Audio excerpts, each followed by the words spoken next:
Good morning students. Spoken English class में आप सभी बच्चों का स्वागत है। बड़ी खुशनसीब है आप लोग कि आपको इतने इजी तरीके से आपको ये कंटेंट दिखाए जा रहे हैं। बच्चों, बड़ा ही आसान तरीका है, आसानी से समझेंगे, रेगुलर प्रैक्टिस करेंगे तो कहीं ना कहीं हम बहुत अच्छे तरीके से हमारी इस जो भी आपकी क्लासेस हम लोग देख रहे हैं उन सारी क्लासेस के पूरे कंप्लीट कोर्स जो कि डिजिटल एजुकेशन हब पे बहुत अच्छे से समझ सकते हैं।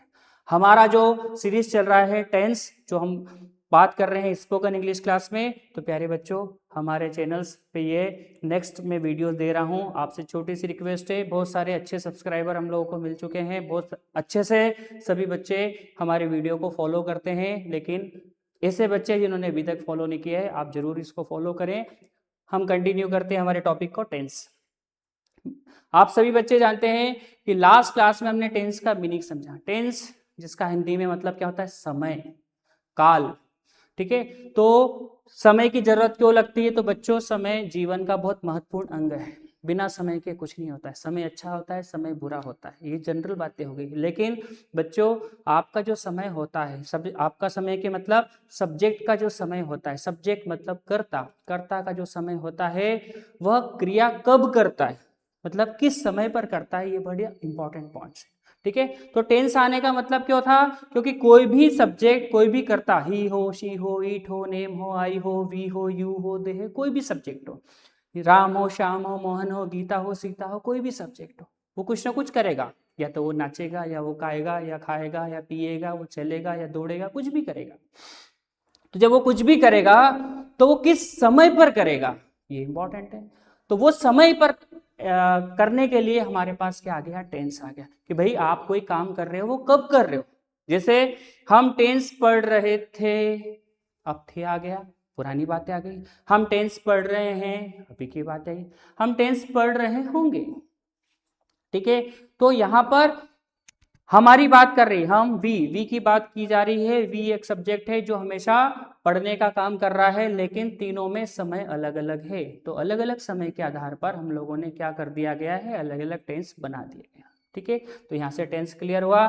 टेंस तीन प्रकार का होता है, भूतकाल मतलब पिछला समय, वर्तमान काल जो भी चल रहा है, और भविष्य काल। तीनों के एग्जाम्पल समझिए। मैं पढ़ता था, मैं पढ़ता हूँ, मैं पढ़ूंगा। मैं पढ़ रहा था, मैं पढ़ रहा हूँ, मैं पढ़ रहा होऊंगा। मैं पढ़ चुका था, मैं पढ़ चुका हूँ, मैं पढ़ चुका होऊंगा। आप समझ रहे हैं, तीनों की चीजों में प्रेजेंट, पास्ट, फ्यूचर तीनों में करा है।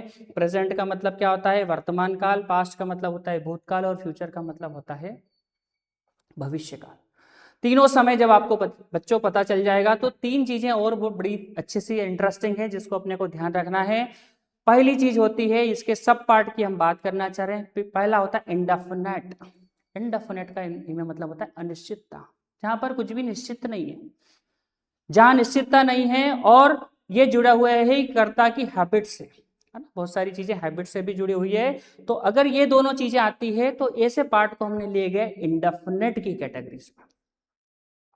जैसे मैं पढ़ता था, इंडेफिनेट है, लेकिन कौन सा इंडेफिनेट है? पास्ट का। मैं पढ़ता हूं, ये मैं पढ़ता हूं, ये मेरा प्रेजेंट, मेरी आदत भी है ये। ठीक है, कि मैं पढ़ता हूं, और मैं पढ़ूंगा, ये मेरा फ्यूचर हो गया। तो आप देख रहे हैं बच्चों कि यहाँ पर एक इंडेफिनेट को हमने तीन पार्ट्स में अलग अलग कैटेगरीज किया है, प्रेजेंट में, पास्ट और फ्यूचर में। इंडेफिनेट मतलब अनिश्चितता। अनिश्चितता तीनों काल में हो सकती है, पास्ट में, प्रेजेंट में और फ्यूचर में। ठीक है, अब जैसे ही आपको अनिश्चितता के दूसरा एग्जांपल लेंगे। ठीक है, मैं खाना खाता था, मैं खाना खाता हूं, और मैं खाना खाऊंगा। फिर देख रहे हैं हम कि तीनों ही में अनिश्चितता की बात की जा रही है, हैबिट की बात की जा रही है। तो तीनों ही चीज में आप कहीं ना कहीं इंडेफिनेट को अच्छे से समझ सकते हो। ठीक है, अगला एग्जाम्पल इसमें लेते हैं, जो अगली कैटेगरी टेंस की दी गई है, कंटिन्यूअस। ठीक है, लेकिन इससे पहले समझ लीजिए कि ये इंडेफिनेट तीन प्रकार का हो गया हमारा, पास्ट इंडेफिनेट, प्रेजेंट इंडेफिनेट और फ्यूचर इंडेफिनेट। तीन टेंस आपके आ गए, past indefinite, present indefinite, future indefinite. ठीक है, हम डिटेल में और भी समझते जाएंगे, अभी हम केवल समय के आधार पर और टेंस की कैटेगरी के आधार पर इसको समझ रहे हैं। सेकंड कैटेगरी होती है कंटिन्यूअस। कंटिन्यूअस का मतलब होता है लगातार। कंटिन्यूअस का मतलब क्या होता है? ऐसा कोई भी काम जो लगातार चल रहा है। जनरली इसके लिए हिंदी में वर्ड आता है रहा। क्या वर्ड आता है कंटिन्यूअस के लिए? रहा। ठीक है, जैसे मैं खाना खा रहा था, पास्ट का हो गया। मैं खाना खा रहा हूं, प्रेजेंट का हो गया। और मैं खाना खा रहा हूंगा। तो टेंस कौन कौन से बन गए? Past continuous, present continuous and future continuous. कितने टेंस हो गए? 6 टेंस हो गए। कौन कौन से? फिर से रिवीजन करते हैं। Past indefinite, present indefinite, future indefinite, past continuous, present continuous, future continuous. समझ में आ गया? अब अगली कैटेगरीज जो आती है हमारी, वो पूर्णता की कैटेगरीज होती है, जिसमें हिंदी में वर्ड आता है चुका। ठीक है, तो ऐसा कोई काम जो कंप्लीट हो गया है या कंप्लीट होने के बारे में बताता है, तो वो हमारा होता है परफेक्ट टेंस। जैसे बात करें एग्जाम्पल से, मैं खाना खा चुका था, चुका था। ठीक है, तो पास्ट परफेक्ट, मैं खाना खा चुका हूं प्रेजेंट परफेक्ट, और मैं खाना खा चुका होऊंगा फ्यूचर परफेक्ट। तो टेंस कितने बन गए? 9 टेंस। कौन कौन से 9 टेंस बन गए? Past indefinite, present indefinite, future indefinite, past continuous, present continuous, future continuous, past perfect, present perfect, future perfect. Example से समझिए, मैं खाना खाता था, मैं खाना खाता हूं, मैं खाना खाऊंगा। मैं खाना खा रहा था, मैं खाना खा रहा हूं, मैं खाना खा रहा हूंगा। मैं खाना खा चुका था, मैं खाना खा चुका हूं, मैं खाना खा चुका हूंगा। तो बच्चों कंफ्यूज नहीं होना है, बस चीज़ों को समझना है कि हमारा समय 3 प्रकार का होता है। हमारे टेंस मेन 3 कैटेगरीज में होती है।